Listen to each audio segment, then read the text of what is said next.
da se život završava, ne znam, za nekoliko meseci, za godinu, za dve, a dakle, nisu sposobni da život sagledaju u svojoj celini, što bi, u njegovoj celini, dakle, što bi moglo da im donese strpljenje. I period bolesti može da nas nauči strpljenju i trpljenju. Kao što vidimo iz ovih reči Gospodnjih, da je trpljenje isto tako vrlo važna hrišćanska vrlina. Isto tako,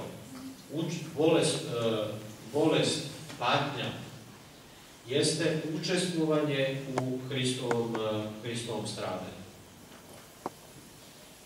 Treba uvek da imamo u vidu da je Sin Božji, dakle, prošao kroz sve ono što svakoga od nas čeka, a to su bolest, patnja i umirenje. Niko to nije izbegao, niko neće da izbegne, i iz tog razloga naša bolest, taj period naše bolesti jeste učestvovanje u Hristovom stradanju, ali isto tako stvara jednu kulturu trpljenja, kulturu strpljenja, koja zaista stoji nasuprot savremene nestrpljivosti. Upućujemo Bogu, ali isto tako molitve koji drugi upućuju za nas. Jer sa drugih jeste dokaz našeg zajedništva i njihovog zajedništva sa nama. I najzad, bolest, a posebno teška ili neizlečiva bolest, je stanje u kome treba da se projavi najjači i najdublji ljudski vapaj, a to je Bože, pomiluj me grešnika. Dakle, to je taj period ili taj trenutak kad čovek u potpunosti shvata da je prah i da sam sebe ne može da izbavi, da je jedini onaj koji može da ga izbavi Gospod. I to je zapravo suštinska molitva.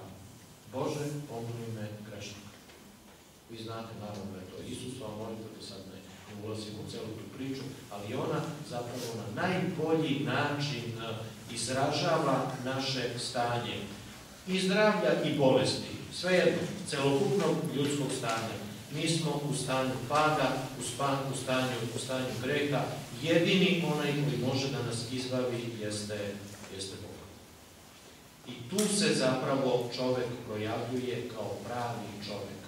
Vrlo često on nije sposoban ovakvu molitvu da uznese Gospodu dok bude bolestan. Tek nam onda bolest na vrlo opipljiv i vrlo težak način saopšti koliko smo prolazni, koliko smo propadljivi i koliko smo zapravo pravi. Juče sam dobio jednu knjigu na poklon, tako listam, nisam imao vremena da je čitam, ali vidim posvetu. I sad pisac posvećuje knjigu, kaže knjigu posvećuje mome ocu, koji me je naučio da sve prolazi. Ovo je zapravo vapaj jednog takvog čoveka, bolesti, koji je svestan da njegov život je u Božjim rukama i sav se u potpunosti predaje Bogu. Evo, ja bih sad za kraj želeo samo nekoliko da izvučem određene zaključke, da vas podsjetim na ono što sam probao da vam prenesem. Najpre, dakle, bolest treba proživeti, a ne odbolovati. Druga stvar, bolest nije kazna za učinjene moralne prestupe, već posledica naše odvojenosti od Boga. Treće, pedagoški značaj bolesti je da nas podsjeća da smo prah i da smo, naravno, prolazni. Ona može da podstakne trpljenje i molitvenost. I to je zapravo prilika koju nam Bog Bog pruža da ojačamo sopstvenu veru. Završio bih jednom rečenicom koja jeste paradoks, ali u paradoksima se odvija na život, a to je stav da za sve i uvek, pa i bolesti, i patnji, i smrti blagodarimo Bogu. Da je na neki način bolest, iako kažem teška pedagogija, ipak dar i da ona ima smisao i da nas vodi ka smislu. Hvala vam na pažnji.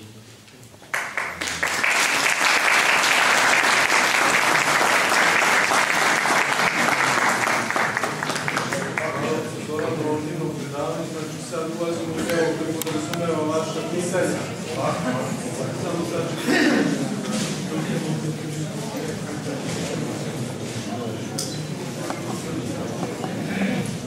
imate li pitanja? Da li ima neko pitanja? Ako ima neko, ovo možemo. Htio bih da postavimo par pitanja. Prvo me interesuje recimo jedna moja konstatacija, ako možete da odgovorite. Ja smatram da je istinska sreća život i radost u Bogu. Znači, treba ljudima objasniti da je istinska sreća život i radost u Bogu bez obzira na određena stradanja i posledice. Jer mnogi misle da je život materijalna šteta ili bogatstvo prijatelja ili šta ja znam, dosta novca i tako dalje. Znači, to je jedno moje pitanje. Drugo pitanje, pre neki dan sam pročitao u novinama da naš poznati umetnik Nebojša Dugalić napušta našu zemlju jer je nezadovoljan načinom života. Ovde kod nas ima 5 dece, ne može da prehrani decu i mene interesuje da li je on naseo na ta pričanja o kvalitetu ljudskog života. I treće pitanje koje me interesuje, možda i nije vezano za ovu temu, to je kako čovek, na primjer, da napravi jednu ravnotežu, da se preterano ne oslanja na pomoć Božiju ili da se preterano ne oslanja na samopouzdanje, jer je greh jedno i drugo. Eto, to su moja 3 pitanja koja sam imao da postavim. Pojam sreće možemo na različite načine da tumačimo. Ja sam ga ovde pomenuo, dakle sam taj pojam sreće u nekom značenju koje je uobičajeno, a to je da se sreća podrazumeva i da se sreća povezuje sa zadovoljstvom. Drugim rečima, zato tako sam i povezao, ne znam, i naše obrazovanje ili, tu je sad, ima još jedan, ali bilo je mladih ljudi, koje kad bismo pitali da li je učenje sreća, ne znam kakav bi odgovor dobili, a da li je sreća, ne znam, kad jedete čokoladu, verovatno da bi oni rekli da jeste. Dakle, ljudi različito doživljavaju sreću i čak sam taj pojam je mnogo hrišćanski. Ja sam ga koristio u nekom našem uobičajenom značenju. Mi možemo da govorimo o noći života, možemo da govorimo o ciljevima koji su, dakle, oboženje, spasenje, i sve su to hrišćanski pojmovi koji označavaju te najviše ideale, a da ne koristimo pojam sreće. Ukoliko bismo hteli da koristimo taj pojam sreće, ja bih ga izjednačio sa punoćom života. A to ne podrazumeva zadovoljstvo. Dakle, ne mora čak ni da znači, a posebno ne nekako čulno zadovoljstvo. Dakle, to bi neki odgovor bio na vaše pitanje. Iskreno rečeno, kad bi govorio potpuno hrišćanskim rečnikom, ja ne bi uopšte koristio pojam sreće. Dalje, vezano za taj slučaj koji ste pomenuli, našeg glumca i kvalitet života, pa i da i ne. Jer negde ne možemo baš da očekujemo od ljudi da su spremni da potpuno žrtvuju svoj život zarad, ne znam, tako nekih, ili iz nekih patriotskih razloga. Za te stvari i takve ideale, posebno patriotske, ljudi moraju sami da se opredele. Pazite, ovdje se ne radi o hrišćanskim uzrocima, zato što, recimo, potencijalno, ja ne znam, poznaje to Humca, ali kogod ode odavde, on može i negde u belom svetu da bude pravoslavac. Dakle, njegova vera u tom smislu nije ugrožena. Znači i tamo, ukoliko je verujući da ide u crkvu i tamo, dakle, tu nema nekakvih posebnih prepreka. Ali u neku ruku mi možemo da govorimo o patriotizmu, ali i to uslovno i delimično. Međutim, ono što je, ovo je, mislim, krupna priča, zaista. U prošle nedelje je bio u Blicu jedan intervju sa profesorom Zecom. I sad on kaže da oni gastarbajteri iz 60-ih, 70-ih godina su ostajali vezani za sopstvenu zemlju. Makar time što su podizali ovde kuće, slali novac svojoj rodbini, pa često su te kuće bile i prevelike, puste i tako dalje, takve spomenike imamo širom Srbije, ali oni su ostajali vezani za svoju zemlju. Dakle, ostao je negde taj patriotski element. I sad, profesor Zec kaže, nažalost, mladi ljudi koji odlaze poslednjih, ne znam koliko, 20 godina, nikakve više veze nemaju sa svojom zemljom. Oni žele da prekinu veze sa svojom zemljom. I to je opasna stvar. Dakle, to je opasna u tom smislu što mi želimo da se otrgnemo sa ovog prostora. Dakle, ovaj prostor je doživljen od mnogih, posebno mladih ljudi, kao prostor nesreće i kao prostor od koga treba pobeći ili iz koga treba pobeći. Video sam jedan aforizam skoro, pa kaže, Srbija je majka, rodiš se kad iz nje izađeš. Znate koliko je to tragično? Ali koliko je to tragično i šta smo mi, zapravo, šta nam se dešava pred našim očima. U tome ima udela i ovaj ideal kvaliteta života. Svakako. Drugim rečima, kad nam to što nam se servira na televiziji, da vi imate jedna, dvoja kola, pa ne znam, kuću, pa ovo, pa ono, i kad mladi čovjek shvati da ovdje u zemlji Srbiji to neće nikad imati, šta će da uradi prvo? Prvo što će da uradi jeste, ako može, naravno da se spakuje i da ode. Druga je stvar, hoće li on to i tamo imati. Sad, to je već neizvesno zato što je to i negde tamo gde god daje sve teže i teže. Ali ima jednu ključnu stvar, a to je što će tamo da radi. Naš najveći problem možda i nije toliko kvalitet života. Naš najveći problem je nerad. U svakom prvo što ljudi nemaju mogućnosti da rade, a čak i oni koji bi možda mogli da rade, ni oni ne rade. Dakle, nezaposlenost je ključni problem našeg društva, zato što to lančano razara sve. Razara ljudsku ličnost, razara porodicu i na kraju najširu zajednicu razara državu. Gde se u sve to uklapa pomenutih glumac, ja stvarno ne mogu da vam kažem, jer ne poznajem situaciju, ali stvari su alarmantne. Dakle, kad se pređe neka granica, to demografi kažu, kad se pređe neka granica, više nema povratka. Vi ne možete više da obnovite stanovništvo. A to nam se eto pred nosom, mi živimo tako da nam se zemlja prazni. I to ubrzano se prazni. Gospod će ovu zemlju dati drugima. Ono da zamišljamo da će ona da ostane prazna. Neće. God daće drugima. Sad sviđalo se to nama ili ne. Ne bih sad tu dalje imao više, šta da vam kažem.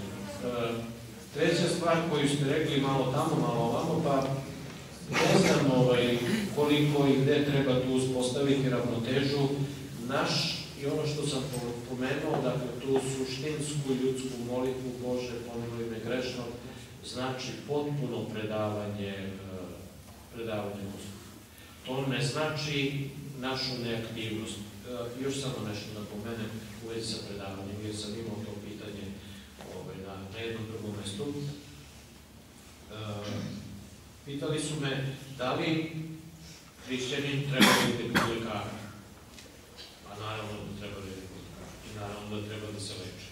Dakle, i to je dar od Boga, nečije znanje, da ima mogućnosti, ima znanja i sposobnosti da u okviru, dakle, medicinske nauke nekoga leči. Dakle, pazite, tu nikakve dileme nema i sve negde do 11.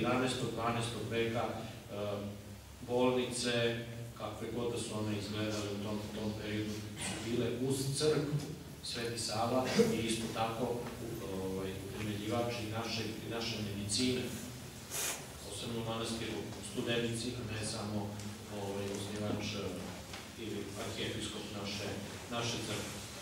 Dakle, potpuno predavanje Bogu itekako podrazumeva i našu aktivnost.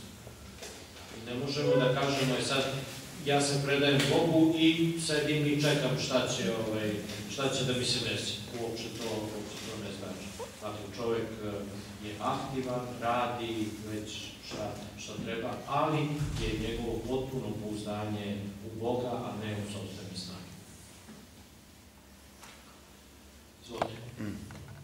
I rekli ste da to nije hrišćanski povezivati to i da to nije moralna veza. Rekli ste da postoje neka dublja veza između bolesti greha. Ako možete samo o kakvoj se to vezi radi? Onaj naš nivo, kažem tako, etički nivo, ono što mi radimo, što činimo. Ali ja sam tu napravio, dakle, razliku između onoga što činimo i onoga što jesmo. Sad, ono što jesmo jeste taj dublji nivo, egzistencijalni nivo, da smo mi pala bića i da nasleđujemo našu ljudsku prirodu od Adama. Dakle, tu se desio i već kod prvostvorenih ljudi se desio pad i mi nasleđujemo tu ljudsku prirodu koju je potrebno isceliti, a to se dešava krštenjem i životom u crkvi. Ali sad, dakle, da ne idemo baš i da ne koristim ja mnogo ove teološke izraze. O čemu se radi? Dakle, radi se o prekidu zajednice između čoveka i Boga. To je naše stanje koje dalje proizvodi bolest, patnju i umiranje. Dakle, taj prekid zajednice koji mi treba da uspostavljamo tokom celog života, i to znači život u crkvi, to znači pričešćivanje, ili da krenemo redom, dakle, krštenje, pa život u crkvi, pričešćivanje, to znači to, biti u zajednici sa Bogom. I narušavanje te zajednice ima za posledicu bolest, patnju i umiranje. Ono što sam želeo da kažem, to je da izbegnemo direktno povezivanje nekih naših dela, činjenja sa konkretnom bolešću. Tu ne postoji jasna veza, jer imate, kažem, ljude koji su itekako, recimo, ozbiljni alkoholičari, pa posle nekog vremena dobiju cirozu jetre i od toga se leče veće ljubav, ali imate i ljude koji ne dobiju. Ili imate ljude koji nikad nisu okusili, niti probali alkohol, pa dobiju cirozu jetre. Dakle, ne postoji tu uvek jasna veza, ali jasna veza postoji između našeg stanja palosti i odvojenosti od Boga i bolesti, patnje i umiranja. U tom smislu bolest podiže sva ta pitanja smisla, ali ne u tom direktno, pa sad ako ne pijemo, onda nećemo ni biti bolesni. To prosto i svi mi vrlo dobro znamo da to nije tačno. Da taman da smo u životu sve najbolje radili, kako sad nam savjetuju jeli najzdraviju hranu, dizali najzdraviji vazduh i ne znam šta, na kraju ćemo umreti. Ima, sad to mi uvijek padne na pamet ovako kad su jedna, mislim da je Kaplan to negdje kad je bio kad je bio u Americi, kako već, pa onda gledao sve te ljude koji trče ujutru i eto zdravo, ne znam ovo, i onda sad onako u svom šaljivom stilu kaže, ovi ljudi hoće da umru zdravi. To vam je u suštini ta priča. Dakle, što god da uradite, opet će na kraju da vam se to desi. Dakle, bolesti, patnja i umiranje koja proističu iz našeg stanja palosti, a ne iz konkretnih vremena. I zato ljudi koji se trude da žive moralno imaju ozbiljan problem kad ih tako nešto zadesi, jer odmah je pitanje, a zašto? Kako sad? Prosto, ako sam živio kako treba, zar ne treba za to Bog da me nagradi, a ne da me kazni bolešću ili već patnjom. Dakle, tu vezu, ta veza ne postoji. To je ono što sam želeo da vam kažem. Dakle, da bolest nije kazna za greh, kao što ni smrt nije kazna za greh. Ona je posledica, a ne kazna. Zanima me kako pomoći čoveku kada u nekoj familiji duže boluje i onda kada umre, znači koji proživi to, kako objasniti čoveku da je u stvari to po promislu Božjem, znači dan kada se rodi, dan kada umre. Međutim, kako objasniti sad recimo članu familije koji sebe optužuje da nije dovoljno učinio, kako da prihvati tu smrt u stvari, šta učiniti po tom pitanju da ubedimo čoveka da je stvari to sve Božja volja.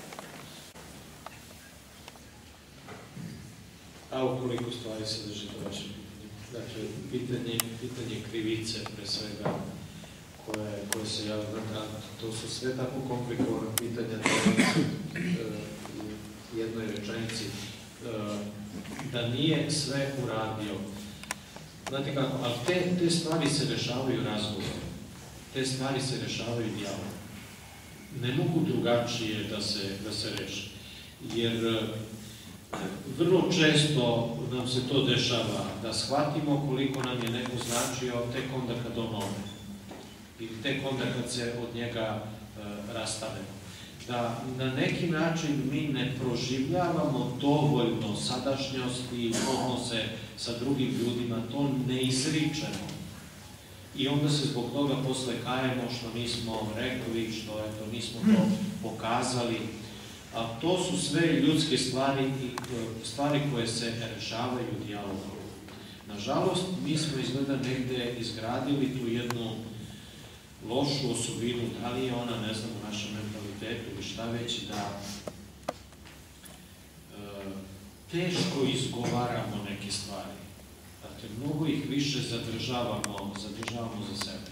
A to jeste veliki problem u odnosima sa drugim ljudima. Posebno ne znamo da u konfliktu, da taj konflikt na najbolji način rešimo, nego to odmah bude eruptivno. Fali nam jedna, kao što sam rekao, da nam fali kultura trpljenja ili da je sve više gubimo, tako nam isto fali kultura dijaloga, kultura saopštavanja misli i osjećanja drugom čoveku. Tako da i u ovim svim slučajevima uvek to ponekad. Sad, da li vi možete bolesniku da kažete ili da ga ubedite da on treba da razmisli o smislu života, kako to je, sad već ulazimo u pitanje vere, a to je potpuno lična stvar i potpuno slobodna stvar. Vi možete da pokušate, ali da li ćete uspeti u tome, to je pitanje. Još nešto. To što ste pomenuli, dan rođenja, dan smrti, da sve to od Boga dolazi, ni to nije baš tako jednostavno. Jer ako su bolesti i patnja posledica našeg stanja, onda mi to treba da sagledamo. a ne da to sa nama nikakve veze nema i treba da se pomirimo pred Božjom voljom. Da li razumete šta hoću da vam kažem? Sad pokušavam da maksimalno na najkraći mogući način vam to kažem. Dakle, bolest nas poziva da razmislimo o sopstvenom stanju, a ne da tako jednostavno kažemo pa dobro, to je Božja volja i kraj priče. Da li to znači onda da je Bog tvorac bolesti?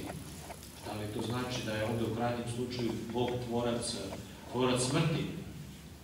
Jer vrlo često, nažalost, svi mi sveštenici, kad na najlakši način, to je posebno drastično na apelima, kad kažu pa eto, to je Božja volja. Pa čekaj, šta je Božja volja da čovjek umre? Pa što ga je stvarao onda, ako je to Božja volja? Dakle, to nije baš tako jednostavno. Pitanje bolesti, patnje, umiranja pokreću pitanja našeg stanja, a ne da je to sad Božja volja. Dakle, maltene, eto, mi živimo kako živimo, niko se ne pita o sopstvenom životu, a Bog bira koga će, danas ću, ne znam, ovaj će da se razboli, ovaj će da umre, pa kakav je to Bog?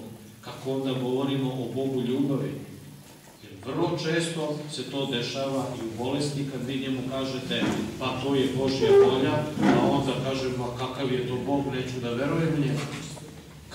Kako mi pričaš o Božoj ljubavi, a on mene kažnjava na ovakav način, ili posebno je to drastično usmrti. Dakle, ne bih ja bio za jedno takvo viđenje i ako ste me pratili, dakle, možemo da govorimo o Božjem dopuštenju da se nešto desi, ali ne direktno o Božjoj volji.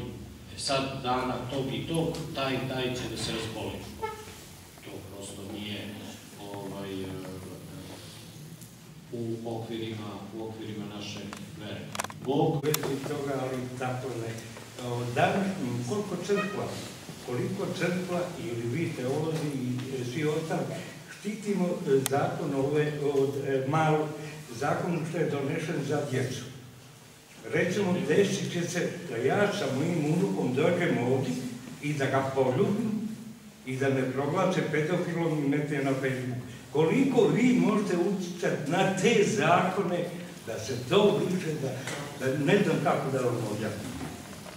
Idu u tom neželjenom pravcu ili da se odvajaju od našeg tradicionalnog viđenja. Ja bih rekao da svi mi zajedno možemo tu nešto da uradimo. Sinoć smo imali na fakultetu jednu tribinu o surogat materinstvu, dakle to je nešto što predviđa predlog i nacrt našeg budućeg zakonika. I ima tu čitav niz najrazličitijih bioetičkih tema. To svi moramo da uradimo. Znate kako, ja mislim da negde svako od nas treba da se zapita koji su nam životni ciljevi ili svako da odgovori pojedinačno koje su nam vrednosti za koje vredi da se borimo i zalažemo. Ukoliko ostanemo pasivni, ne možemo onda da zameramo nekome što hoće da sprovede neku svoju volju. On kao pa čekao i se ne bune, kao ovčice, što ja ne bih to uradio. To nije zadatak, ja se slažem da treba i crkva u nekim stvarima, dakle treba razmatrati koje su to situacije. Verovatno nikada neće baš biti takva situacija drastična kao što ste vi pomenuli, ali već i sada postoji, to znam recimo, oni ljudi koji su bili u Americi, pa kažu nema govora da ti pomiluješ nepoznato dete na ulici ili negdje, da se nađe. Odmah je to sumnjivo. Prosto roditelji ne dozvoljavaju tako nešto. Možda ti zato tuži. To nije u duhu naše kulture i nije u duhu našeg načina življenja. ali za to treba svi da se borimo. Ne se činilo da na spomen veze između škole i hrišćanstva više ne postoje nedoumice. Međutim, jedan skorašnji događaj od pre nekoliko dana me je pokolebao u toj misli da još uvek među nama postoje ljudi koji smatraju da škola i vera ne idu zajedno. Drugim rečima, što je neko školovaniji, to se podrazumeva da ima manje vere, i isto tako što je nepismeniji, da se podrazumeva da ima više vere. Kažem, bio sam ubeđen da se radi o nekim prevaziđenim modelima posmatranja odnosa, dakle, znanja i vere, nauke i hrišćanstva.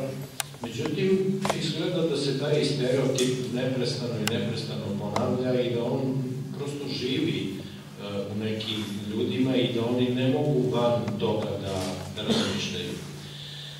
I zato sam i napravio ovu digresiju, dakle, pozivajući se na školu Velikog posta, da razumemo, dakle, da naša vera traži neprestano produbljivanje, traži neprestano nova saznanja, nove uvide i nova, kako bih rekao, dakle, neprestano uzrastanje, a to jeste smisao svake škole.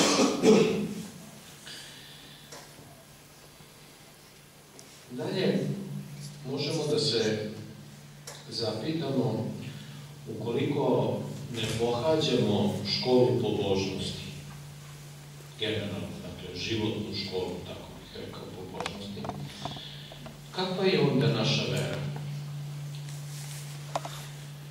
Da li to znači da je prirodna vera isto što i hrišćanstvo? Drugim rečima, da ne moramo ništa da znamo, možemo malo samo ovo da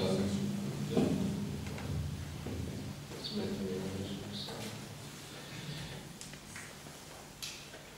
Dakle, ako ne treba ništa da znamo o svojoj veri, kakva je ona?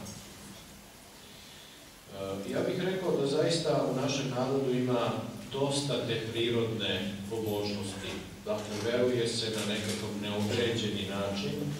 Tu i tamo se to smešta u neke pravoslavne okvire, ali generalno je ta vera, kako bih rekao, neartikulisana potpunosti. Pa se možemo zapitati najpre, da li naš narod veruje ili ne veruje?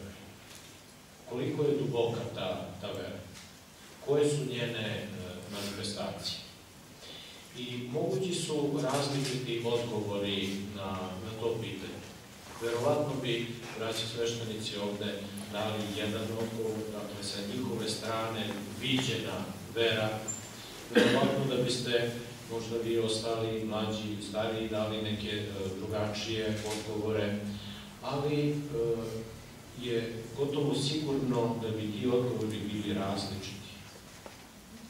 Sad, da mi ne bismo lutali u tim odgovorima, postoje i određene istraživanja koja prate i istražuju, dakle, pitanje religioznosti u našem narodu i sve one pokazuju, sva ta istraživanja pokazuju vrlo visok procenat religioznosti. Drugim rečima, po tim istraživanjima srpski narod je verujući narod. Drugim rečima, mi u Boga verujemo. I sad opet možemo dalje da se zapitamo. Kako verujemo? Da li verujemo povremeno? Ili možemo da nađemo mesta za Boga u našoj svakodnevici? Da li, drugim rečima, svakodnevno možemo da se, ili se svakodnevno obraćamo Bogu? Ili samo povremeno u određenim trenucima godine i određenim trenucima našeg života i života naših bližnjih, pa da onda razlikujemo recimo tradicionalne vernike koji se uglavnom sete Boga nekoliko puta u toku godine, ili recimo ubeđene i uverene vernike koji svakodnevno žive svoju veru.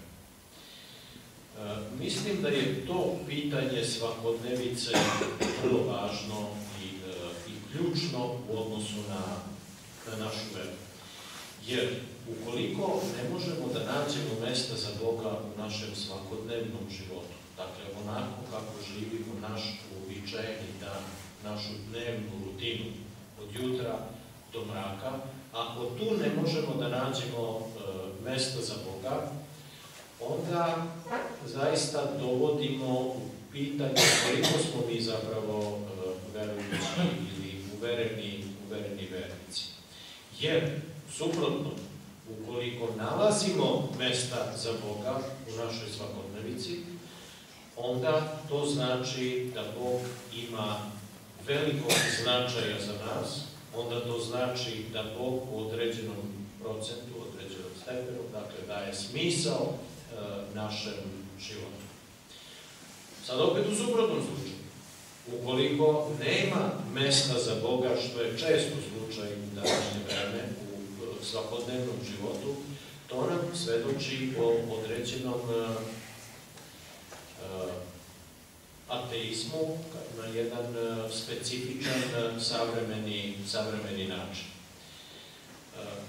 To znači da zapravo mi veri odričemo mogućnost da ona osmisli naš život, da Bog bude smisao našeg života i da iz naše vere crpimo isti taj životni smisao. Ovo je naravno od ključnog značaja za temu koju ćemo večeras nastavku, dakle nešto više reći na pitanje bolesti i patnje.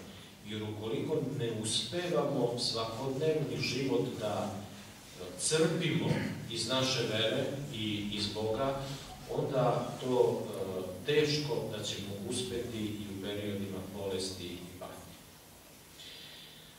Želeo bih, dakle, kao što ste videli i čuli, dakle, o čemu ćemo večeras da govorimo, da vas podsjetim samo da se tu radi o suštinskim pitanjima naše vere. Ja vam neću govoriti možda o nekim stvarima koje biste eventualno više voljeli da čujete, o nekakvim političkim aspektima, ne znam, nacionalnim i tako nešto. Govorit ću vam o suštinskim hrišćanskim stvarima. Period krstopoklovne nedelje je ludost onima koji propadaju. Tako da i pitanje smisla koji crpimo iz vere, značaja krsta, jer krst svakako jeste simbol i bola, patnje i umiranja, za one koji nisu dovoljno stabilizovani u veri, će zaista biti ludost. I sad, nasuprot tome, naravno da vidimo šta možemo da kažemo o smislu bolesti i patnje. Najpre, kakva je savremena situacija? Kako, uglavnom, i na šta se oslanja savremeni čovjek? Mi naše vrednosne sisteme ili vrednosni sistem, uglavnom, i ja bih ipak dodao, nažalost, crpimo iz okoline i danas najčešće iz sredstava iz mass medija. I ta sreća, naravno, da proističe iz životnog zadovoljstva. Ali, naše svakodnevno iskustvo je tako da nam život nije takav. Dakle, da mi u životu i tekako imamo i trenutke i periode ili maltene ceo život, kao što je to napomenuo Željko, dakle, u ovim periodima krize, svega ima u našem životu, ako najmanje sreće. E sad, sa druge strane, ako govorimo o srećnom detetu, kako ćemo da vaspitavamo našu decu? Ako govorimo o srećnom učeniku, kako će opet profesor u školi da vaspitava to dete? Zato što Svaki put kad vi detetu nešto zabranite, dakle dok je dete malo, ili učenika u školi pozivate da nešto nauči, to nije prijetno za njega. To nije za njega sreća. Kako ćete sad da usaglasite te dve stvari? Dakle, sa jedne strane zahtev za srećom, a sa druge strane da mi treba pre svega naše mlade, decu i mlade da vaspitavamo. A to tu najčešće nema sreće. I sad dalje, kad u jednom takvom okruženju koje je natopljeno prosto zahtevom za srećom i zadovoljstvima, dođe bolest i patnja, šta ćemo onda? Da li mi sebe pripremamo, ali isto tako i naše mlade, za tu činjenicu da je život najmanje sreća, a mnogo više borba, mnogo više napor, koji će itekako da podrazumeva i bol i patnju, a onda na kraju će doći bolest koja će biti predukus umiranja. Da li se mi pripremamo za takav život? Ili nam mas mediji govore, ma ne, život treba provesti lepo. Gde ćemo ga to lepo provesti? I da li je to zapravo ono što nam dolazi sa strane, zapravo samo jedna iluzija života, koji nema veze sa realnošću i koji stvara od nas zapravo nesrećne ljude. Jer kad god se sretnemo i susretnemo sa krizom, mi ćemo biti nesrećni, zato što ne možemo da dosegnemo taj ideal lagodnog i zadovoljnog življenja. Dakle, ono što nas zapljuskuje prosto sa svih strana jeste kriterijum kvaliteta života. Sa jedne strane, dakle, imamo kvalitet života, a sa druge strane, ili nasuprot tome, imamo nešto što predstavlja hrišćansko predanje, a to je svetost života.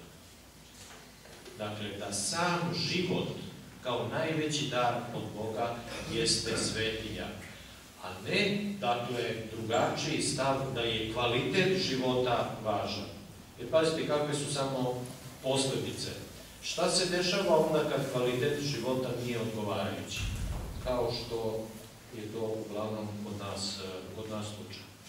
Šta ćemo onda da odustajemo od života? Ili, najčešće što se danas dešava, za one koji imaju mogućnosti, da spakuju kofere i idu odavde. Iz ovog suštinskog problema se rađa danas čitav niz bioetičkih problema. Ja samo da, još jednu digresiju, da vam to nagovestim, dakle, problem eutanazije, recimo, upravo iz ovoga izvire. Onda kad ne možete da obezbedite kvalitet ili nema izgleda da život dostigne onaj kvalitet kakav želite, zašto onda ne skratiti taj život? A pre svega tamo gde se radi o bolesnim ljudima i to ljudima bolesnih na smrt, zašto ne skratiti onda život? Zašto bi se sad ti ljudi dalje, ne znam, nekoliko meseci ili koliko već mučili? To su stavovi koji se ozbiljno, vrlo ozbiljno protive i suprotno sa hrišćanstvom. Današnji čovek je sopstveno zdravlje zbog tog zahteva za srećom podigao na nivo svetosti.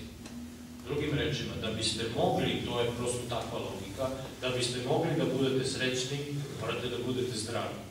I suprotno, ukoliko ste bolesni, ne možete da budete srećni. Tako da, ima jedna knjiga koja ima vrlo karakterističan i provokativan naziv, a to je Tiranija zdravlja. Drugim rečima, zdravlje je podignuto na takav nivo da nas sve tiraniše. Pa svuda postoje zahtevi za zdravim životom, zdravom hranom, zdravim onim, a sve iz tog razloga da je zdravlje preduslov za ljudsku sreću, kojoj teži današnji čovjek. Tu samo postoji još jedna crtica, tu postoji opasnost da naše bogosluženje sklisne u služenje zapravo koje ima za cilj ljudsko zdravlje i ljudsku sreću. Dakle, da izađe iz tih nekih, kako bih rekao, kosmičkih okvira, tvorevine i uopšte smisla, celokupne tvorevine i da sklizne ka ličnim problemima i ličnim patnjama. Ali o tome možda možemo nešto kasnije da kažemo. I dakle, dolazimo najzad do ovog suštinskog našeg pitanja, zdravlja i bolesti. Da bismo uopšte nešto mogli o bolesti da kažemo, treba najprije da kažemo nešto o zdravlju. Zato što je sva naša pažnja usmerena ka bolesti, a zdravlje nije odsustvo bolesti. Dakle, zdravlje podrazumeva određeno stanje. I kako to Svetska zdravstvena organizacija je najpre definisala zdravlje, dakle da je to stanje potpunog fizičkog, mentalnog i socijalnog blagostanja. Pazite, dakle, fizičko, mentalno, socijalno blagostanje. Ovako, formulisana definicija zdravlja teško da bi mogla da, ja sam ko bi se uklopio u tako nešto. Po toj definiciji većina, dakle, ja stvaram 90% nas je bolesno. Tako da su oni nešto malo ublažili tu definiciju, da je to težnja ka stanju, dakle, potpunog fizičkog, mentalnog i socijalnog blagostanja. Da vidimo kakav je hrišćanski pogled na zdravlje. I tu nam se nameće kao osnovno pitanje da li je zdravlje vrednost po sebi. Drugim rečima, da li kad kažete da je neki čovek zdrav, da li je to neka posebna hrišćanska vrednost po sebi?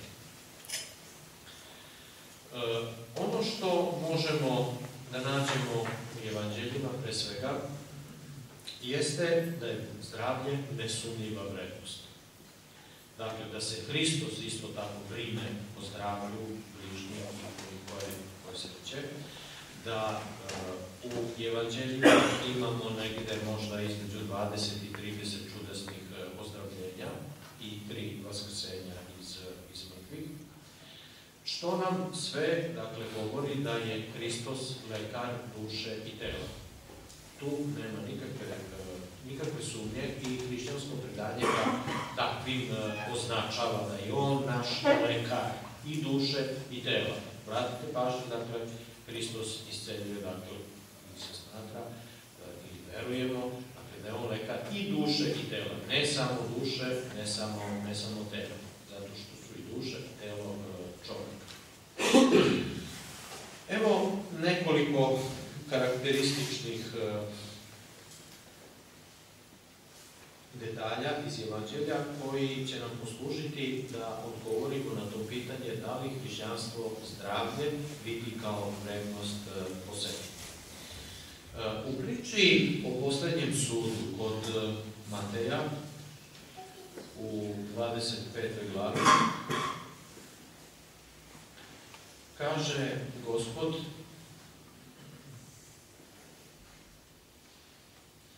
Jero gladneh i dadoste mi da jedem, ožedneh i napojiste me. Pretpostavljam da znate o čemu se radi, da sad ne čitam sve. Kad govori koje su karakteristike onih koji će biti spaseni. Nag bejah i odenuste me, bolestan bejah i posetiste me. U tamnici bejah i dođuste mi.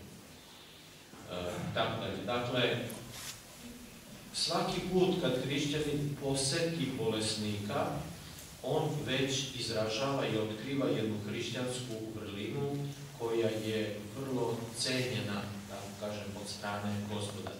Obratite samo pažnju, Gospod ne kaže bio sam bolestan i vi ste došli pa ste me iscelili. Uopšte se o tome ne govori. Dakle, akcenat je samo na poseti bolesnika. ne znamo, naravno, šta se sa tim bolesnikom dešava. Dešava u suštini ono što se sa svakim bolesnikom dešava. Jedan ozdravi, drugi ne ozdravi ili već kako bude. Dalje, u Evanđelju po Marku imate u prvoj glavi čudesno isceljenje Petrove tašne. I kaže ovako, a tašna Simonova ležaše u groznici i odmah mu kazaše za nju. I pristupivši, podiže je, uzevši je za ruku i pusti je groznica odmah i služaše im.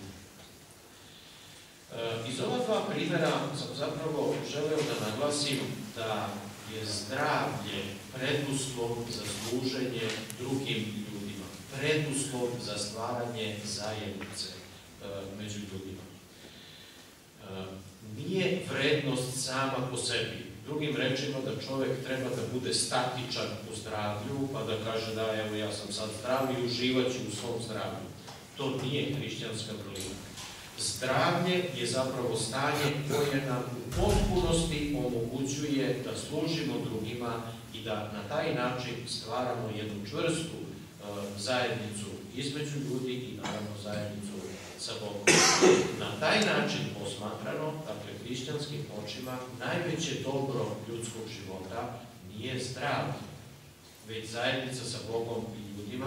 Analogno i najveći problem ljudskog života nije bolest, već opet zajednica sa Bogom i ljudima. Ali obratite samo pažnju, bolest zapravo prvo tu udara, kako bismo to rekli. Bolestan čovjek je izolovan iz zajednice. I to je ono možda najteže što on podnosi, zato što ga bolest vezuje za krevet obično, pa onda mora da ostane ili kod kuće, ili da bude u bolnici. Dakle, ta izolovanost obično je taj prvi znak prekida ili izopštavanja iz zajednice i to ljudima možda teže pada nego i sama bolest. A isto tako, negovanje bolesnika je vrhunska hrišćanska vrlina. To je još jedna stvar na koju bih želeo da vam skrenem pažnju, da hrišćanske vrline nisu samo, one koje su možda negdje pobrojene i tako dalje.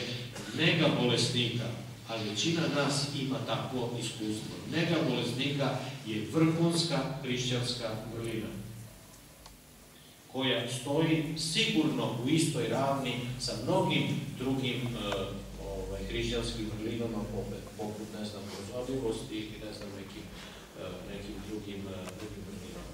Nega bolesnika znači da ga vi zadržavate u zajednici. Niste ga odbacili upravo po onoj reči Hristovoj koji sam prvo pročitao, bolestan bejak i posetiste me. Dakle, bolesnik ostaje u zajednici sa drugim ljudima, kroz one koji ga paze i neguju. Danas zauzima, usled razvoja medicine, mnogo više prostora u našem životu. Dakle, mnogo duži period našeg života, nego što je to bilo u prošlosti, provodimo sa bolešću ili bolesti. To su zapravo kronične bolesti i razvoj medicine je došao dotle i uspeo da neke bolesti možemo da kontrolišemo, da tako kažem, da živimo vrlo dugo sa njima. To nije bio slučaj ranije, gde ste bili ili zdravi ili bolest je vrlo brzo imala smrtni ishod. Danas se dugo živi sa bolešću. I nekako tip zapravo današnjeg čoveka jeste kronični bolesnik. Što znači da bolest ima mnogo značajniju ulogu danas u našim životima i treba je na neki način osmisliti. Sad, jesmo li mi sposobni i spremni da bolest osmislimo? Ono što nam opet dolazi iz okruženja jeste da je bolest besmislena, da ona nikakvog smisla nema. i da na sve moguće načine mi treba da potražimo lek za tu bolest, a ne da tražimo smisao bolesti. I pretpostavljam da mnogi od vas znaju kako idu te faze prihvatanja bolesti. Prva faza jeste negacija. Prvo iz ovih razloga. Dakle, čovjek negira da je uopšte bolestan, ne može da prihvati tako nešto. Zato što doživljava bolest kao nešto spoljašnje. Savremena medicina, nažalost, potpunosti ili dobrim delom čovjeka zamišlja kao mašinu, gde je bolest spoljašnji kvar, koji treba popraviti ili makar pokušati da se taj kvar popravi. I to je, rekao bih, najveća zamerka čoveka današnjoj medicini, što se ona bavi bolešću, a ne bolesnikom. I svako od nas se našao u toj situaciji da je zapravo lekar zainteresovan za bolest koju ima, a ne za bolesnika. A ono što se nalazi i što nalazimo u hrišćanskom predanju jeste da su bolesnik i bolest jedno te isto. Drugim rečima, mi smo bolesni i bolest nešto saopštava o našem stanju, a ne da je to jedan spoljni element koji se u nekom momentu zakači na naš organizam, pa sad mi možemo da ga otkačimo. Čovek je bolestan. To je ono što je vrlo bitno u određivanju smisla bolesti i patnje. Dakle, bolest svedoči nešto o nama, svedoči nešto o našem stanju koje obitavamo i živimo. I odatle bi sledila jedna, kako bih rekao, preporuka, uputstvo, savet, kako god to da razumete, da bolest treba proživeti, a ne odbolovati. Taj period bolovanja ne treba da bude prazan hod u našem životu. Bolest treba proživeti. Ona ima određeni smisao. Dakle, ona nam nešto saopštava o našem biću i našem životu. I sad, da se vratimo uzrocima, ili da idemo dalje, da se vraćamo, dakle, da kažemo nešto o uzrocima bolesti. Nesumnjivo je da postoji veza između bolesti i greha. Dakle, tu nema nikakve dileme i to svi mi imamo u sopstvenom iskustvu. Dakle, da onaj koji preteruje u alkoholu, verovatno ima velike šanse da neka dobije cirozu jetre i tako dalje. Dakle, da mi našim postupcima, našim stanjima proizvodimo određene bolesti. Ali pazite, ta veza nije uvek direktna ili najmanje je direktna. I vrlo je loše svaki put kad nam se tako nešto desi, da odmah tražimo koji je direktan uzrok u grehu. To su vrlo opasne stvari. Ja ovo naglašavam zato što ljudski prosto mozak tako funkcioniše. Kad god se nešto desi u našem životu, poput bolesti naših bližnjih, odmah krene ta misao, a šta sam sad ja to loše učinio, zašto mi dolazi ovakva kazna, a posebno je to onda teško ukoliko čovek u sopstvenom životu ne pronađe nikakav direktan uzrok. To nije dobar put, ja kažem to jeste ljudski put, ne možete pobeći od toga, zato što bolest uvek podiže to pitanje smisla.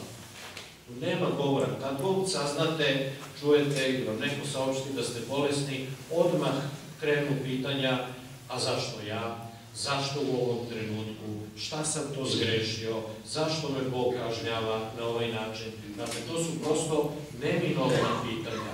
Sva ona pokreću ili uklapaju se u jedan okvir smisla života.